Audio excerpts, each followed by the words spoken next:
Hello, YouTube friends. This is Recovering Yankee. I'm coming to you on the 10th day of the 6th month, and it is later at night. It's about 11:30. I'm doing some laundry. Anyway, I just want to keep you up to date with my progress on my diet. I want to tell you that I also, with Spice Girl, I want to tell you what happened with her. Nothing bad, only positive with Spice Girl. The meatball, the cancerous meatball that's under her belly, it's hanging down.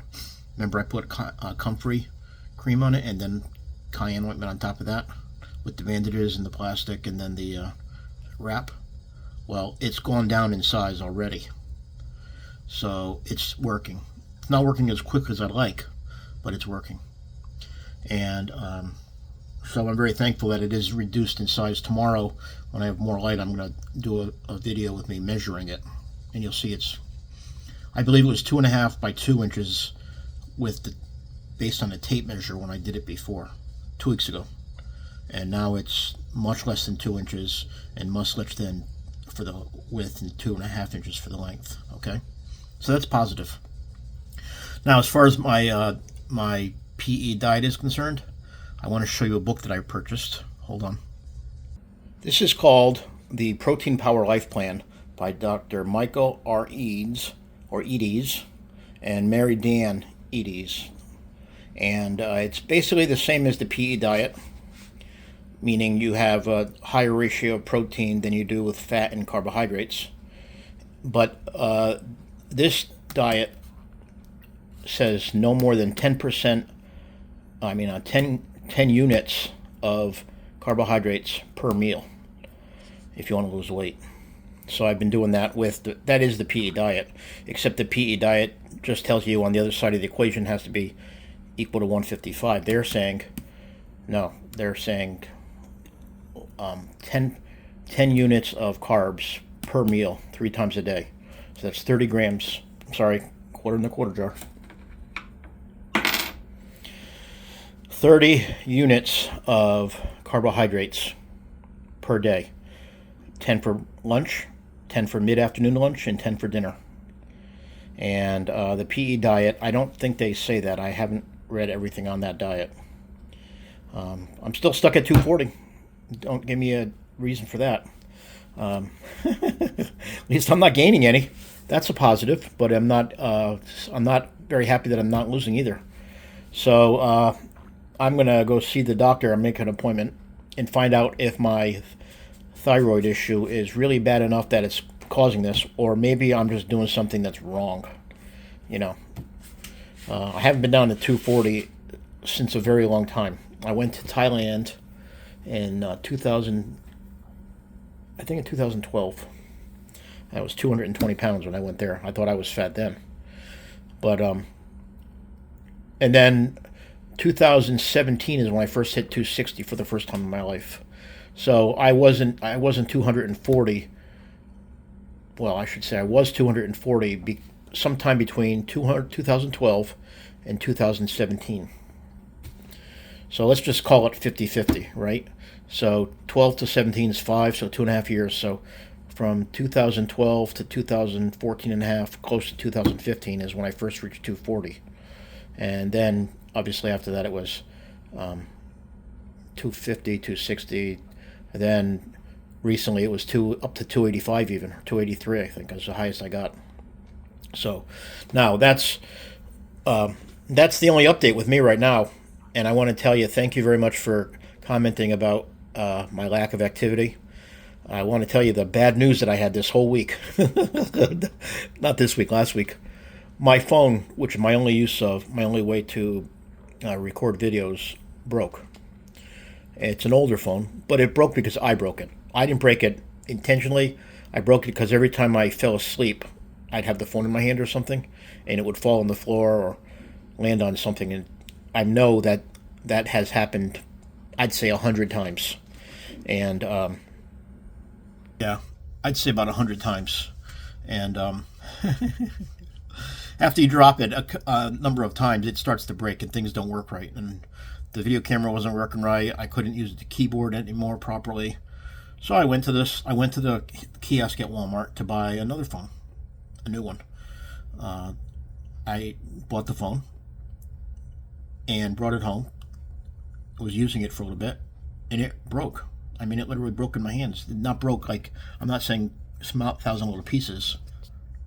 I'm saying that the camera broke, like the first one, and the keyboard again was broken. I couldn't type things. So I brought it back the next day to go to at the Walmart's kiosk. They replaced it. Brought that phone home, and the same thing happened. Now, each time I went to the kiosk at Walmart, the people that were serving me there were very inexperienced, and they had no idea what to do. And it was like 2 days in a row where I spent 6+ hours at the kiosk in Walmart trying to get the phone fixed. And getting home on the second phone, I contacted Verizon and I said, hey, what's going on here? Are these phones used? Are they refurbished or factory corrected or, certified or something like that? Verizon said yes. Based on the serial number, they're recertified.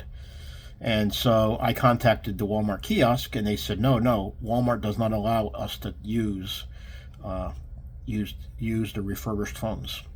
So I said, well, why would Verizon tell me that it was used? In both cases, both phones were used. And they said, well, Verizon's probably trying to sell you a phone at their price, which is much higher than our price.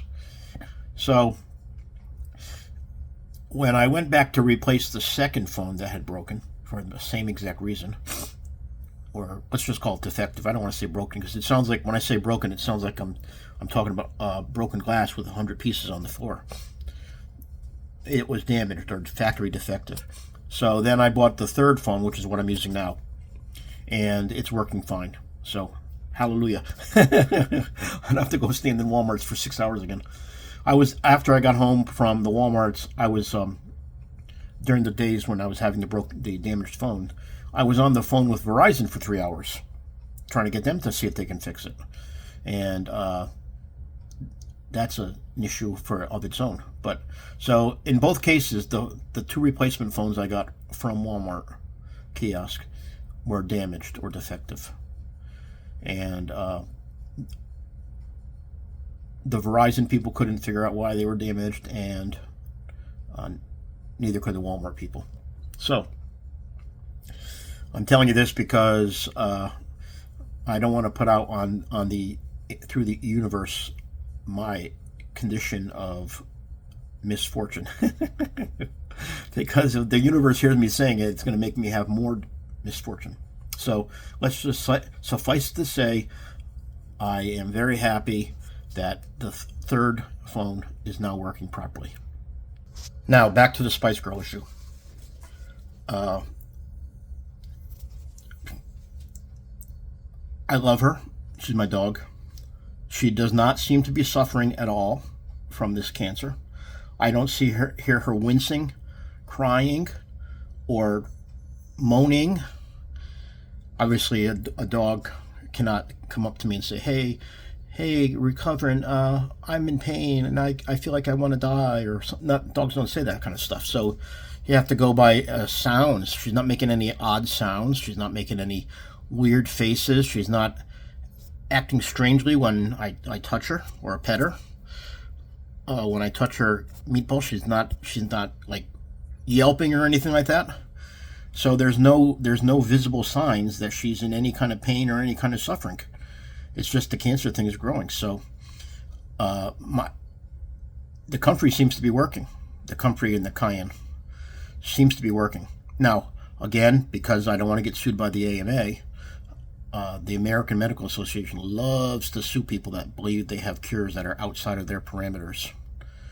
And they sue. And they have the best lawyers in the world. So I will say that in this entertainment video, this medical entertainment video, the comfrey is working and the cayenne is working. She's up to 10 drops per meal per day, 3 meals a day. And where I put 10 drops in each thing, stirred in. She seems to like it. She's not having any symptoms of some kind of poisoning or anything, because some people think that comfrey is a terrible poison. She doesn't have any symptoms of being poisoned, and I don't see what the issue is. It seems that the comfrey's working. The comfrey cream is making her meatball smaller. In biological inference, I have to assume that getting smaller means healing. Again, this is for entertainment purposes only. I'm not a doctor. I'm not a veterinarian. I'm not trained in the science of cancer. I'm just using herbs to treat it. And I'm not saying that you should use herbs to treat your issues. You're welcome to ask me, and I'll tell you any herbal issue you need, or anything you want to get fixed, or anything you want to get treated. But you have to remember that if you take some of my guidance, herbal guidance, then you're going to have to also say, well, I take this without expecting any kind of treatment whatsoever. Even if I have proof positive of videos where her cancer meatball is shrinking down to nothing, and I claim that it is as a result of comfrey, but it's under entertainment, the AMA still can sue me. They might even try to kill me. You'll hear about Recover and getting shot in the back of the head by himself. He shot himself in the back of the head. No, I'm not suicidal, so that's not going to happen. But things like that seem to happen whenever someone shows there's a cure for something that's outside the parameters of the AMA. So, anyway, I'm not telling you that if you have some kind of cancer that you should try comfrey cream on it with the plastic, the fomentations, and that you should eat and consume comfrey drops. But if you're interested in trying it for entertainment purposes, because you have cancer of the uterus or cancer of the breasts, and I'm sure there's equivalent type of cancer in male dogs, and there's probably the equivalent type of cancer in human males.